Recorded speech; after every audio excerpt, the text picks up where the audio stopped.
A couple of days ago, I posted this short where I built a slot machine using the new token feature in Yeeps. And a lot of people in the comments told me they want to see how I built this. So I created a community post asking you guys if you want to see a tutorial on how to build this machine, and most of you guys said yes. So here it is. Enjoy the video. What's up guys, today I'm going to be showing you guys how to make a Yeep slot machine and a Yeep Plinko machine with community world currencies. That's right, I'm teaching you guys how to build two things instead of one, because adding a Plinko machine is also really fun. But yeah guys, you can put this in whatever map you want, and you can let people gamble. Also, just a quick heads up, I don't condone real gambling, only fake gambling with fake money. So keep that in mind. Anyways guys, yeah, let's start building. So to start off, I'm just gonna build a quick frame for it. So you put a 1x4 here, a 1x4 there, a 1x4 there, and a 1x1 there, and you paint all of that purple. Then you put screens in a 3x3 pattern on the top part. Then you put two speakers on the bottom. By the way, whenever I do something with speakers or music, you don't actually have to follow it. It's just to make it a little bit better and add a couple sound effects. And then you give it the price. Now, I'm just going to set it to 1, but you can set it to how much currency you want. Any amount will work. Just set it to whatever you want. Next up, we're going to put a little wiring signal on the back of this. There we go. Then we have to give every row a equals. So you're gonna have to use 3 different colors. So I don't know which colors you can use, because some colors might already be taken in your map. So I'm just gonna call these colors color A, color B, and color C. So for color A, you just put it like this, vertically in a row. Same with color B and color C. Now you just have to set all the bottom row numbers to equals 1. The middle row to equals 2, and the top row to equals 3. Alright, now that we've set up everything, we can just cover everything up and make it look nice.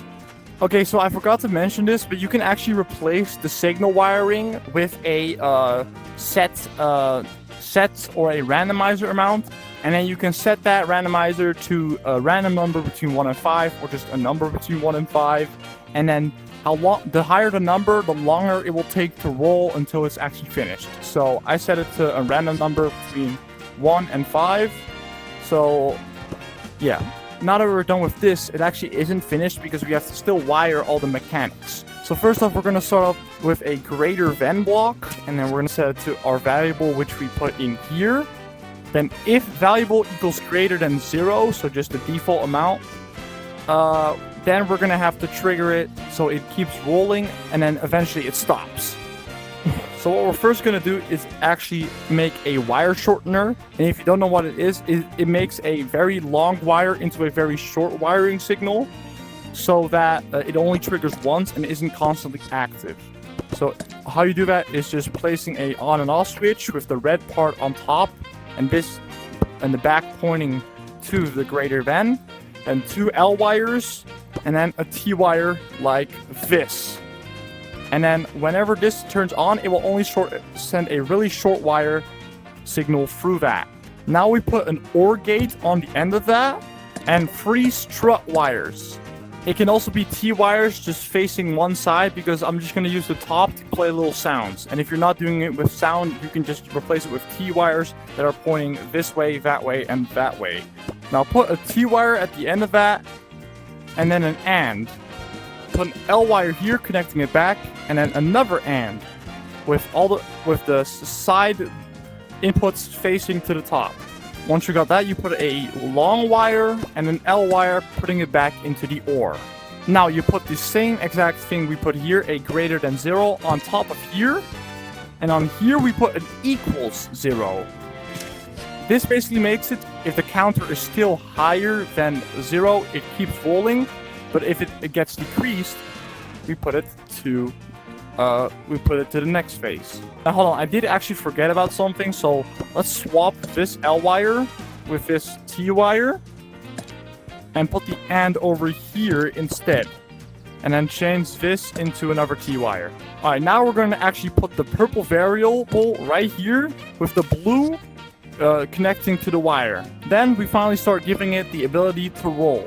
So we're gonna have 3 random variables. Then we're gonna paint it color A, color B, and color C. And then set these variables to a random number between 1 and 3. Then I'm going to put little sound effects on top of here. Paint them the right color. And I'm going to put the tick sound effect in all of them. Alright, right now it already should roll, but do nothing else. Alright, that worked, but it doesn't display anything yet because we haven't put the variables down. So let's actually do that and see what it looks like then. Let's see.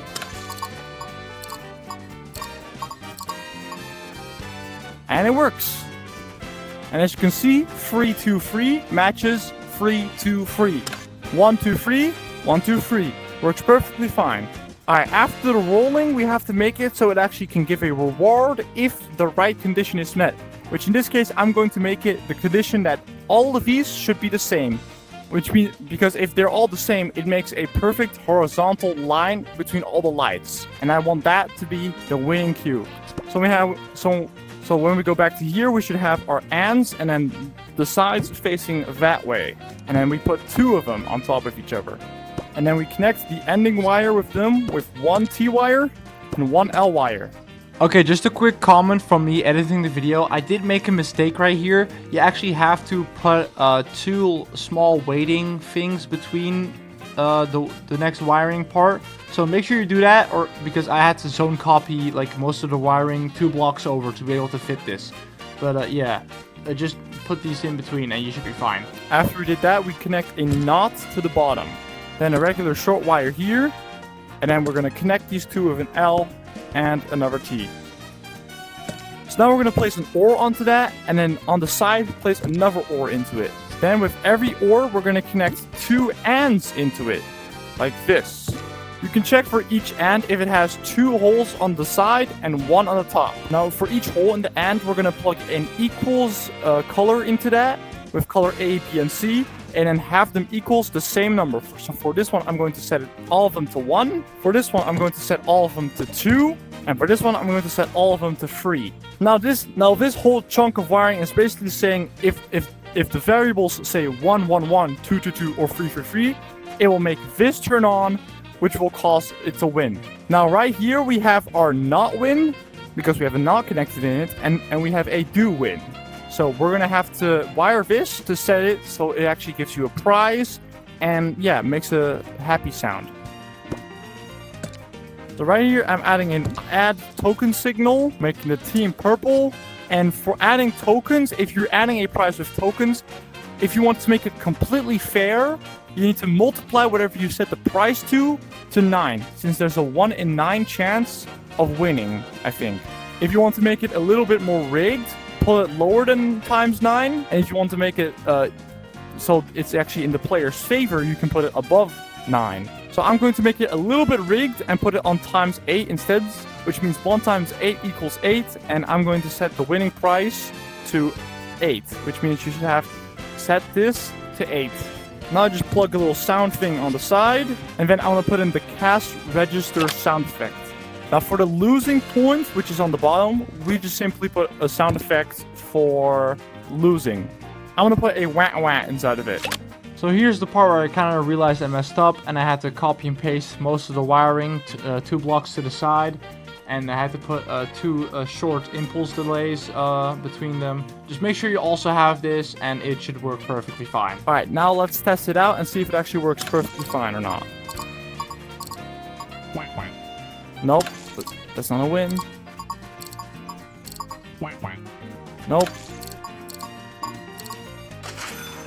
And there we go, we actually did win once. Woo! There's just one problem though, which we can fix right now. It never resets. But if you want it to reset after a second, just do this. Replace this T wire with a strut wire and put an L wire into that. Then make it wait for like 1 or 2 seconds, depending on how long you want it until it resets. Put 3 T wires like this, and then set colors A, B, and C to 0. Alright, let's test it out. We lost, and there we go, it clears. And there we go, that's the full tutorial on how to make the Yeep slot machine. There's one thing though that I want to note. When it gives out the price, it gives out a price on everyone on the purple team or whatever team you've set it to. And if you want to make it so only one person gets a prize, you might have to set it so a team can only play this. Only purple team can play this, which you can do by adding only one person max to the purple team, and then putting team barriers around the machine so only purple team can get in and press the button. If you don't want to do that and give the prize to everyone on a team, that's fine too. It's your machine, which I helped you build, so yeah, you can do whatever you want with it. Anyways, now we're gonna go straight into how to build the Plinko machine. First of all, you want to make a rows of 1x1s and paint every second one a different color. And then the ones in the middle are how many prizes or options there's going to be for where the ball can land of the Plinko machine. Once you're done with that, you can put a sign wherever a prize point is going to be, and then you can write down how much you're going to win by landing on there later. I painted the outside blocks gray so you can see the barrier between them easier. But now above every block with the sign, you want to put one light with the input facing backwards, like this. Then between every light, you want to add another 1x1 and stack more lights on top of those 1x1s you just added. Then you want to add more 1x1s in between and then add more lights on top of them. And then continue this until you're at the top with only one light on the top. Perfect.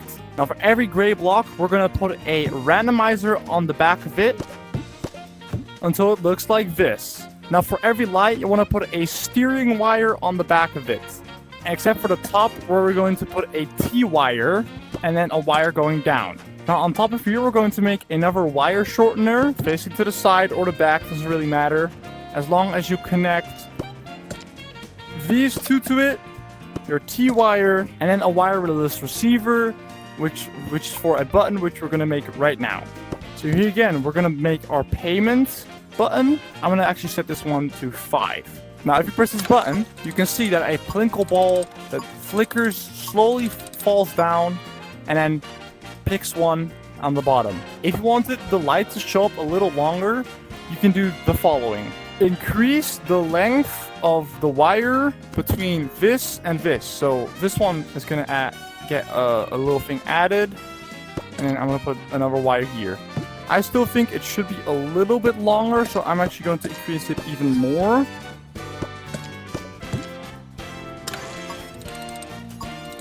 There we go, that's nice. Now you can set a price for every single thing. What you want to do for pricing is you want to set the middle one the lowest price and the one on the edges the highest price, because the one in the middle is going to be statistically picked more. So for this one, I'm only going to set it so you win 1 coin in the middle. You get 4 coins back if you get the ones right here. Then you earn about like 20 coins if you get the ones on the side. So because the odds of a Plinko machine are actually really complicated depending on how big you make it and everything, it could be really complicated. So if you want to set your pricing right, just test it a couple times and see if it's fair enough or rigged enough to your liking. Now right here, we're going to set it so you can get the price, of course. I'm going to set the team to red this time. And then we got to put the price, the same thing as we put right here. So this one's going to be 20. This one's going to be 4. If something's in the way, it doesn't really matter because you can just put it on the side like this. There we go. And then I'm going to set it to 1. Set this to 4 again, and set this to 20. There we go. Now, if you press the button,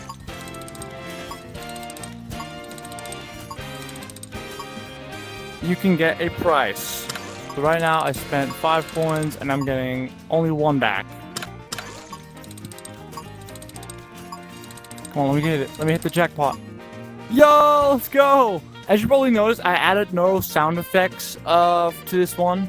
That's just because I didn't feel like it, but if you want to, you could just put a sound effect like on the back of this, or replace it with this kind of wire, and then put a sound effect on the back or on the side or wherever you can fit it. And of course, the same problem with the previous thing, it actually sends the price to the whole team. So again, if you want only one person to get the price, you should cover it up and then only letting one person in by setting the max teams people on 1 for the red team. But yeah, guys, that's how you both make a Plinko machine and a slot machine in Yeeps. If you enjoyed this tutorial, make sure to like. And if you get enough likes, I might do more tutorials on building. If you guys enjoy watching me give you guys tutorials on how to build wire stuff, because I do love wiring stuff, honestly. Anyways, yeah, guys, I hope you enjoyed these builds, and I'm gonna see you guys next time. Bye-bye.